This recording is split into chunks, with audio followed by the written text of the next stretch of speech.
Assalamualaikum warahmatullahi wabarakatuh. Puji syukur kita panjatkan kepada Allah Subhanahu wa Ta'ala karena atas berkat dan rahmatnya sehingga kita diberi kesehatan dan kesempatan pada hari ini. Tak lupa kita kirimkan salam dan salawat kepada Nabiullah Sallallahu Alaihi Wasallam karena atas beliau yang membawa dari alam yang gelap gulita ke alam yang terang benderang seperti saat ini. Untuk mempersingkat waktu, izinkan kami dari kelompok 4 mempresentasikan hasil diskusi kami tentang gangguan sindrom metabolik. Untuk yang pertama, pendahuluan.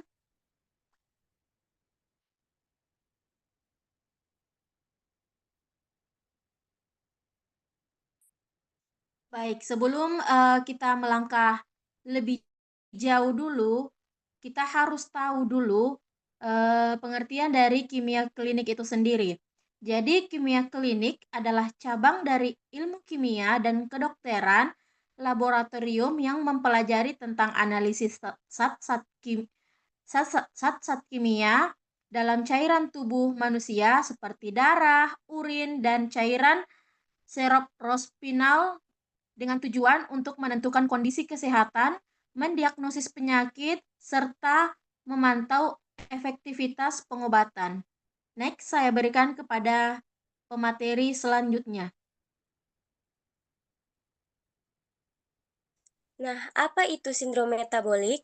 Sindrom metabolik merupakan sekumpulan gejala yang disebabkan oleh gangguan metabolik yang merupakan faktor resiko penyakit kardiovaskular yang saling terkait. Nah, sindrom metabolik ini erat dengan adanya resistensi insulin, obesitas, dislipidemia, dan hipertensi. Selanjutnya,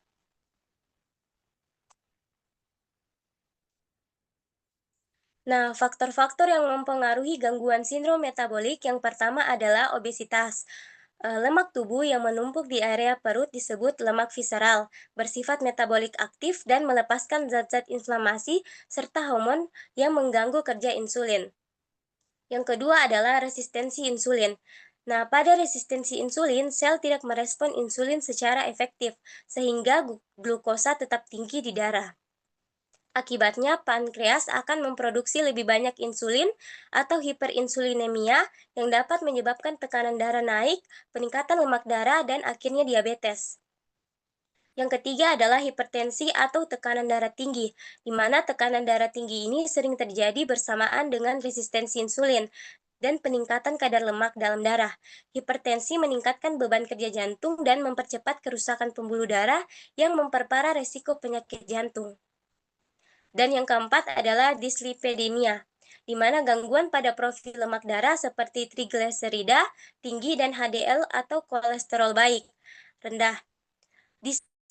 Dislipidemia mempercepat pembentukan plak di pembuluh darah atau aterosklerosis yang bisa menyebabkan serangan jantung atau stroke. Selanjutnya saya serahkan kepada pemateri berikutnya. Selanjutnya adalah nomor 5, gaya hidup tidak sehat. Kurang olahraga menyebabkan metabolisme tubuh melambat dan sensitivitas insulin menurun.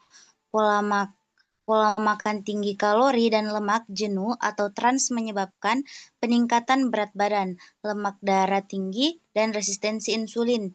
Juga merokok dan alkohol juga berdampak negatif pada metabolisme dan meningkatkan risiko penyakit jantung dan diabetes.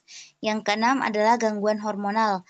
Beberapa kondisi hormonal seperti PCOS, Polycystic Ovary Syndrome, menyebabkan resistensi insulin, obesitas, dan gangguan metabolisme lainnya. Gangguan pada hormon tiroid atau kortisol seperti pada Cushing syndrome juga bisa meningkatkan resiko. Yang ketujuh, faktor genetik. Genetik memainkan peran penting dalam menentukan seberapa besar seseorang berisiko mengalami gangguan metabolik. Jika ada riwayat keluarga dengan diabetes tipe 2, tekanan darah tinggi, atau kolesterol tinggi, maka resikonya jauh lebih tinggi. Yang kedelapan, penuaan. Seiring bertambahnya usia, metabolisme tubuh melambat, massa otot berkurang, dan sensitivitas insulin menurun. Resiko tekanan darah tinggi dan kolesterol juga meningkat, sehingga memperbesar kemungkinan munculnya sindrom metabolik.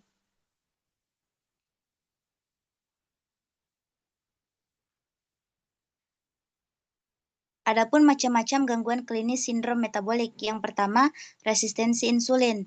Resistensi insulin merupakan suatu kondisi di mana sel memerlukan lebih banyak insulin untuk dapat memasukkan glukosa ke dalam sel.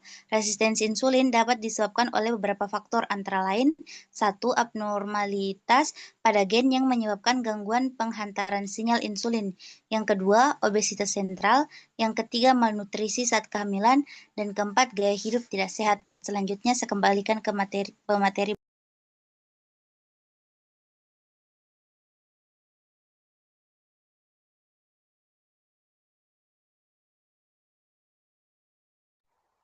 Yang kedua adalah ada hipertensi. Hipertensi adalah kondisi di mana tekanan darah arteri meningkat secara kronis, sehingga beban kerja jantung dan pembuluh darah menjadi lebih berat dari normal. Dalam kaitannya dengan sindrom metabolik, hipertensi adalah salah satu komponen utama.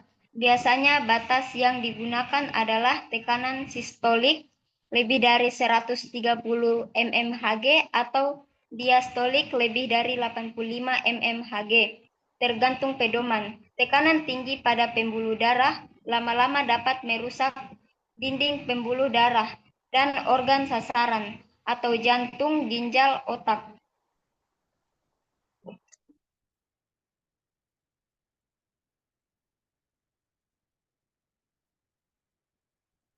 Hipertensi pada sindrom metabolik disebabkan oleh kombinasi obesitas dan gangguan fungsi pembuluh darah. Lemak berlebih di perut menghasilkan zat peradangan yang membuat pembuluh darah menyempit dan ginjal menahan garam serta air. Resistensi insulin juga meningkatkan sistem saraf simpatis dan hormon renin angiotensin aldosteron atau RAAS yang meningkatkan tekanan darah. Akibatnya, aliran darah terhambat dan tekanan darah meningkat secara kronis. Saya serahkan kepada pemateri selanjutnya.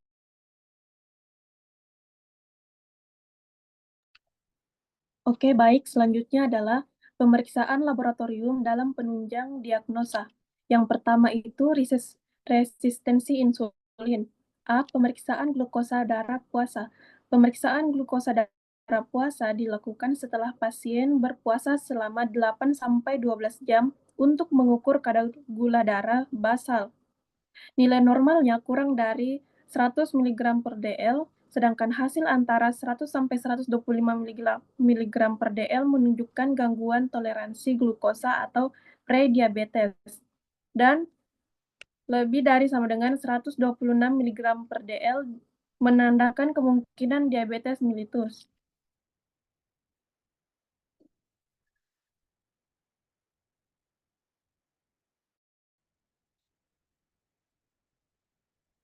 Selanjutnya, bagian B, mengukur kadar hormon insulin dalam darah saat tubuh tidak menerima asupan makanan. Nilai yang tinggi menandakan bahwa pankreas harus menghasilkan lebih banyak insulin agar glukosa bisa masuk ke dalam sel yang merupakan tanda khas resisten insulin. Selanjutnya, saya berikan ke pemateri berikutnya. Baik, berikutnya ada hipertensi, di mana ureum dan kreatinin serum. Ureum dan kreatinin serum digunakan untuk menilai fungsi ginjal karena hipertensi dan sindrom metabolik sering menyebabkan kerusakan ginjal. Jika kadarnya meningkat, menandakan penurunan fungsi filtrasi ginjal akibat tekanan darah tinggi kronis. Selanjutnya,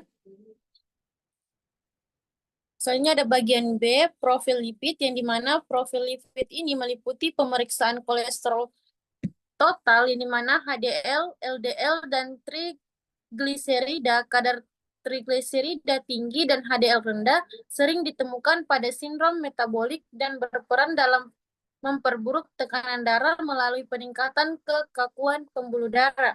Selanjutnya saya berikan ke pemateri berikutnya.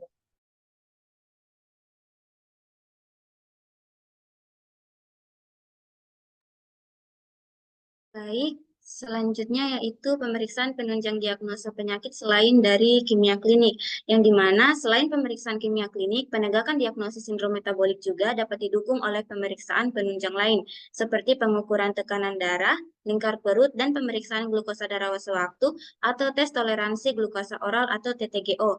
Pengukuran tekanan darah dilakukan untuk menilai adanya hipertensi dengan hasil lebih dari sama dengan 130/85 mmHg, menunjukkan salah satu kriteria sindrom metabolik.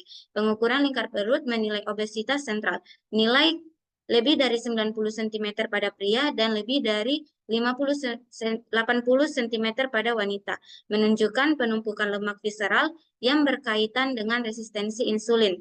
Sementara itu, tes toleransi glukosa oral digunakan untuk menilai kemampuan tubuh mengendalikan kadar gula setelah konsumsi glukosa. Hasil lebih dari sama dengan 140 mg per dl setelah 2 jam menunjukkan gangguan toleransi glukosa. Baik, saya kembalikan kepada moderator.